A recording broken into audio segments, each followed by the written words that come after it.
Perinatal mortality relates to the deaths of babies before the birth, so that is over 20 weeks of gestation and up to 28 days after birth. Perinatal death rates vary for different population groups in Australia. In 2009, the perinatal death rate per 1,000 total births ranged from 8.6 for babies of mothers aged 25 to 29 to 14.2 for babies of mothers aged 40 and older. That shows an increase in perinatal deaths for mothers aged 40 plus compared to mothers aged 25 to 29. The perinatal death rate for babies of teenage mothers was about 12.8 per 1,000 births. Babies born to Aboriginal or Torres Strait Islander mothers had a perinatal mortality rate twice that of babies born to non-Indigenous mothers.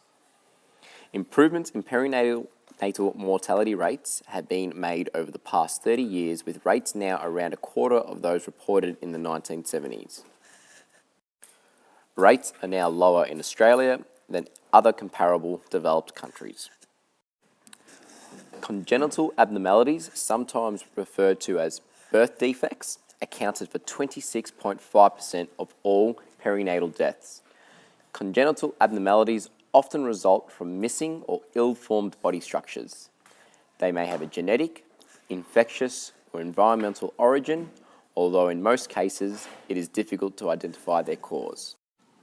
Spontaneous preterm births relate to births where labour begins without medical intervention between the 20th and the 37th weeks of pregnancy. The organs of babies born prematurely are often not developed enough to function adequately outside the uterus. Most babies born prematurely will survive, but spontaneous preterm births still contribute to 22.9% of all prenatal deaths. The lungs are the last organs to develop, and respiratory problems contribute significantly to the deaths that do occur. Unexplained antepartum deaths contribute 15.7% of perinatal deaths. Unexplained antepartum deaths relate to babies who are born with no signs of life. The causes of these deaths are unknown. Many causes of morbidity among unborn babies go undiagnosed until after birth. This is called prenatal morbidity. Conditions that may be diagnosed in unborn babies include neural tube defects and Down syndrome. The neural tube is a casing that encloses the brain and spinal cord during the embryonic stage of development. The edges of the neural tube fuse together in around the 3rd week of pregnancy. Neural tube defects are a group of conditions that occur when the neural tube does not fuse completely. The part of the neural tube that does not fuse will determine the type of defect experienced. These conditions can lead to morbidity and mortality in unborn babies, depending on their location and severity. There is strong evidence that adequate folate intake can reduce the risk of neural tube defects in unborn babies. The neural tube fuses early during the pregnancy, and many women may not know they are pregnant at this point in time. As a result, women who may become pregnant should ensure that adequate amounts of folate are being consumed prior to fertilization. Down syndrome is a condition caused by a chromosomal abnormality. For people with Down syndrome, there are 3 chromosomes on the 21st pair instead of the usual 2.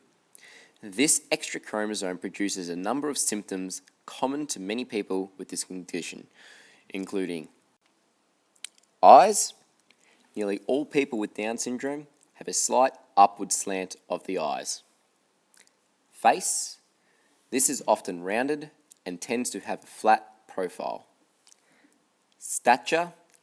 Babies with Down syndrome are usually smaller and weigh less at birth than others. Children tend to grow more slowly and are commonly smaller than any other child at their age. Adults with Down syndrome are commonly smaller than the general population. Slowed intellectual development. Those with Down syndrome will reach the same milestones as other babies, but may take longer to achieve them. Besides slowed intellectual development and the physical characteristics, individuals with Down syndrome are no different to other in the population. Down syndrome is the most common chromosomal abnormality in Australia, and between 45 and 60 babies are born with Down syndrome every year. Maternal mortality relates to deaths among pregnant women where the cause of death is attributed to the pregnancy itself. Pregnant women in Australia experience low maternal mortality rates compared to most other countries, although there is some variation amongst population groups within Australia. Between 2003 and 2005, maternal mortality rates for Aboriginal or Torres Strait Islander women were more than 2.5 times as high as for other women. There were 21.5 deaths per 100,000 women giving birth versus 7.9 per 100,000 for non-Indigenous women. Causes of maternal mortality includes cardiovascular conditions and hemorrhage, which is excessive blood loss. In most cases, these conditions do not lead to death and are managed with medical intervention. Although most women will not experience a diagnosed condition during pregnancy, there are a number of conditions that can impact on the health and development of both the mother and the baby. Conditions that can affect pregnant women include gestational diabetes, mental health problems, preeclampsia, and ectopic pregnancy. Gestational diabetes is a form of diabetes that can occur during pregnancy in women who have not previously been diagnosed with diabetes. Like all forms of diabetes, gestational diabetes is characterized by high blood glucose levels.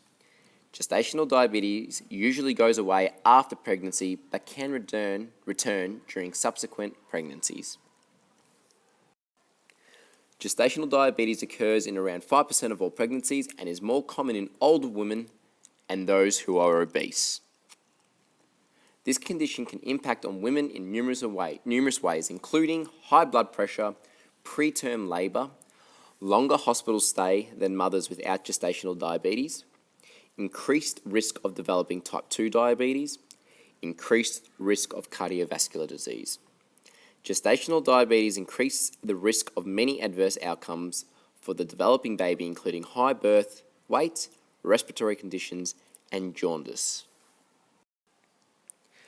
Mental health issues such as depression have been traditionally associated with the period after birth, but research now suggests depression is a significant cause of ill health among pregnant women. According to the Australian Institute of Health and Welfare, around 8.9% of Australian women experience depression during pregnancy. This figure increases to 15.7% in the period after birth. Although mental health problems during pregnancy can be often treated, in some cases they can contribute to self-harm and increase the risk of maternal mortality. Preeclampsia is a disorder of pregnancy characterized by hypertension, protein in the urine, and fluid retention, leading to swollen hands, face, and feet. Preeclampsia is the most common pregnancy disorder in Australia, affecting between 5 and 10% of all pregnant women. 1 to 2% of cases are severe enough to threaten the lives of both the mother and her unborn child. Preeclampsia generally occurs in the latter stages of pregnancy and often displays no symptoms. As a result, regular medical checkups throughout pregnancy are recommended. The only cure for this condition is delivery of the baby. Preeclampsia accounts for 1 in 5 inductions and 1 in 6 caesarean sections in Australia. The reasons for the development of preeclampsia are not known, but genetic eclampsia tends to be more common in first-time mothers than those experiencing subsequent pregnancies. The mother's blood pressure usually returns to normal after the baby and placenta are delivered. In its most severe forms, it can cause problems in the kidneys, liver, brain, and blood.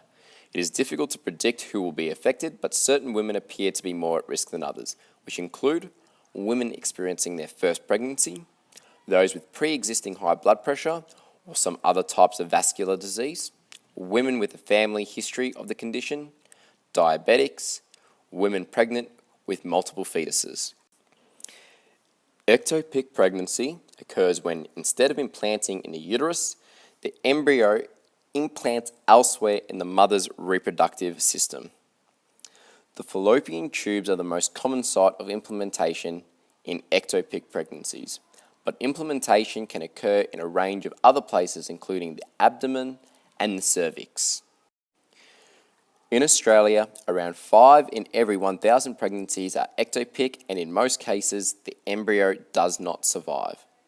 The fallopian tubes are not large enough to accommodate the growing embryo, and the placenta cannot access the nutrient-rich lining of the uterus. Symptoms can include cramping, abdominal pain, and vaginal bleeding. 1 in 5 cases of ectopic pregnancy will cause the fallopian tube to rupture and bleed excessively, which is a medical emergency and needs immediate surgery.